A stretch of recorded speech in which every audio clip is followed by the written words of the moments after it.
Will Thomson Reserve be a good buy, or could this be one of those launches where buyers get excited, rush in, and later wonder, did I overpay? Hello everyone, welcome to my channel. Today I'll be giving you an unbiased analysis of Thomson Reserve and answer the key question. Is Thomson Reserve really a good buy, or could buyers be getting caught up in the hype?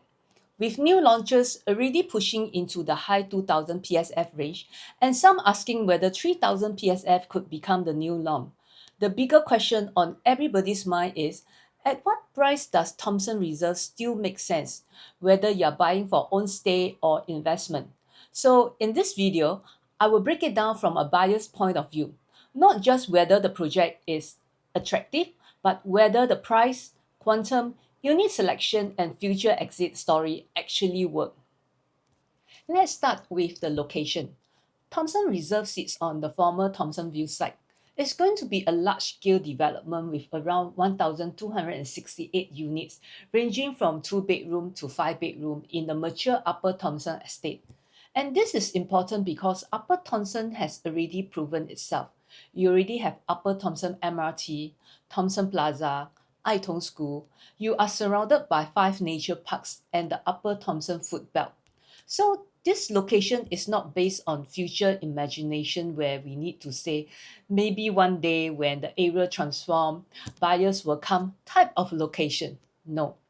This location is one where the demand is already there. People already know Upper Thomson. You get MRT connectivity, amenities, schools, food options, and nature, all in one mature estate. From a location standpoint, Thomson Reserve starts from a strong position. The location is a strength, but it is not a flawless one. Upper Thomson Road traffic can become congested during peak hours, but with the construction of the north-south corridor underway, it may help to ease the traffic there. So, location passes the first test. The next question is, does the resale market support Thomson Reserve's future exit? To answer that, let's look at how nearby resale are performing. I've chosen 3 key comparisons in District 20, namely Jadescape, Thomson 3, and Amo Residence. Jadescape is a useful comparison because it is also a large District 20 project with more than 1,200 units.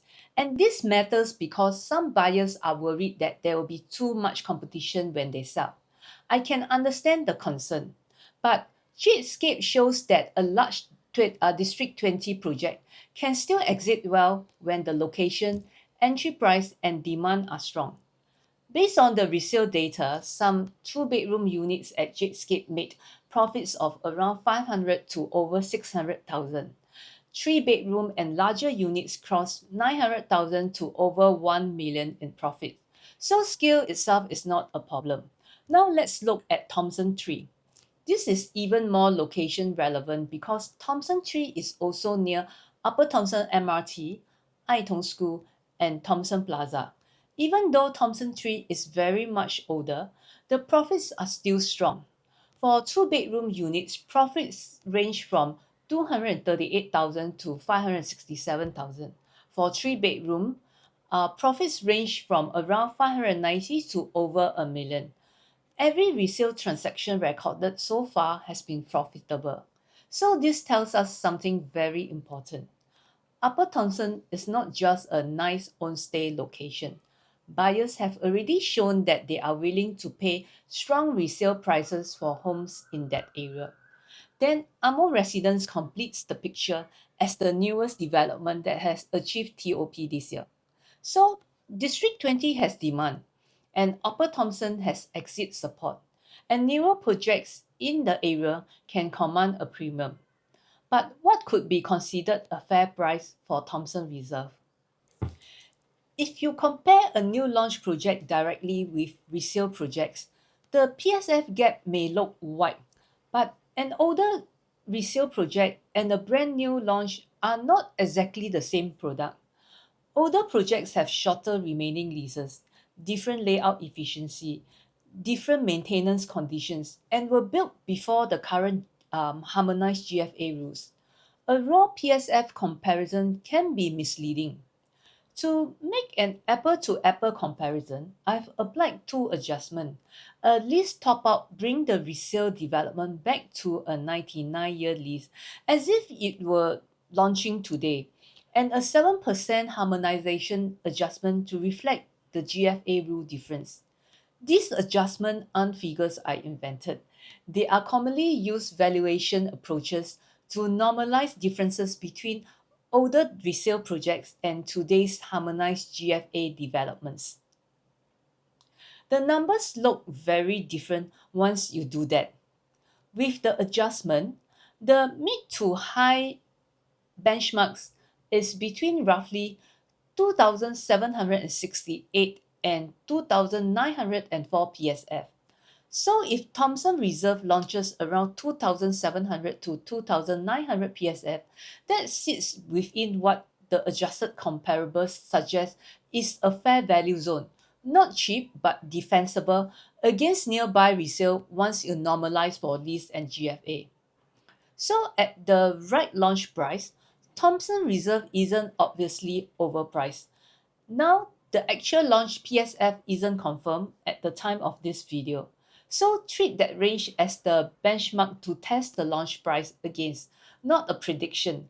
I'll update this once the price is out. PSF gets headlines, but quantum is what decides whether your unit can actually exit. Let's look at what people are already paying for resale units in District 20. For District 20, private resale projects within 600 meters of MRT, within 1 km of a primary school, and TOP within the past 10 years, the upper resale quantum ranges are roughly for 2-bedroom up to 2.2 mil, 3-bedroom up to 3.02 mil, 4-bedroom up to about 4 mil, and 5-bedroom about 5 mil. This gives you a rough guide to what resale units each bedroom type have transacted for in District 20. Understanding the quantum buyers are already paying is important as buyers rarely buy PSF.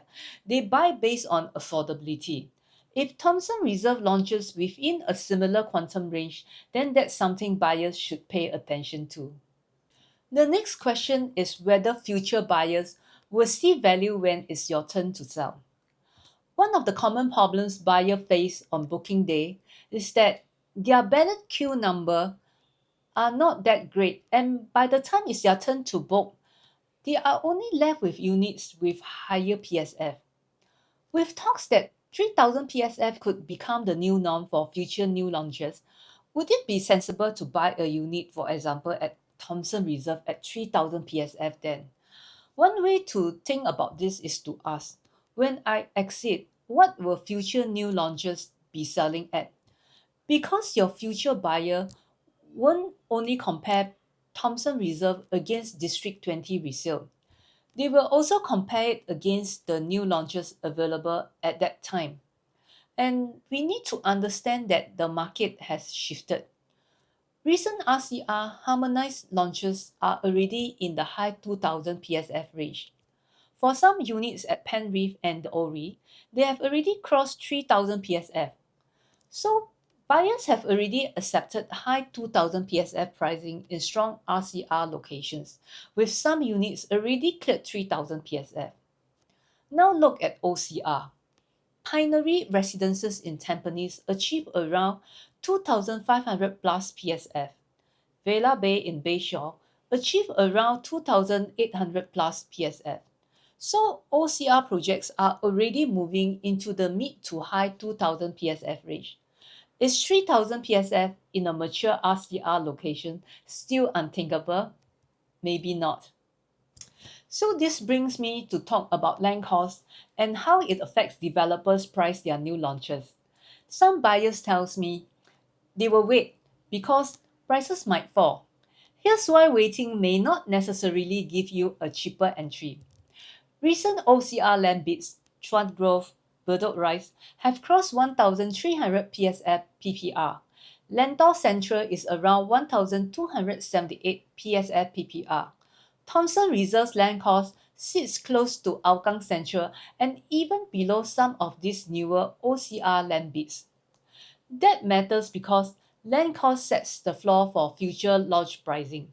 When projects sitting on higher land cost launch, developers need to price their projects high enough to cover costs and earn a reasonable profit. So, land costs give us a clue about how Thomson Reserve is positioned against future launch competition. Compared to launches from a few years ago, yes, Thomson Reserve looks expensive, but compared to future launches sitting on higher land costs, it may not look as expensive in hindsight. If buyers can enter Thomson Reserve between 2,700 to 2,900 PSF or even at 3,000 PSF for a stronger stack, higher floor for better view, efficient layout, and at a comfortable quantum, buyers may have a stronger margin of safety because future launches may be priced even higher.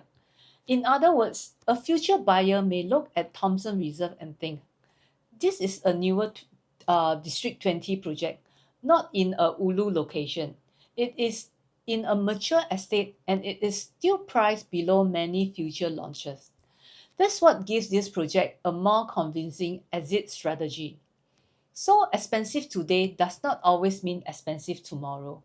Whether Thomson Reserve is a good buy ultimately depends on one thing, not whether it's cheap, but whether the launch price is justified by the fundamentals. Once pricing is released, we will have better clarity and I'll break that down in my next video. That's all for today's sharing. If this video has helped you understand Thomson Reserve better, let me know in the comments. And don't forget to subscribe, like, and share. If you are considering Thomson Reserve and you need to know whether it fits your budget, timeline, and exit plan, you can reach out to me before committing to a unit. Thanks for watching and I'll see you in the next video.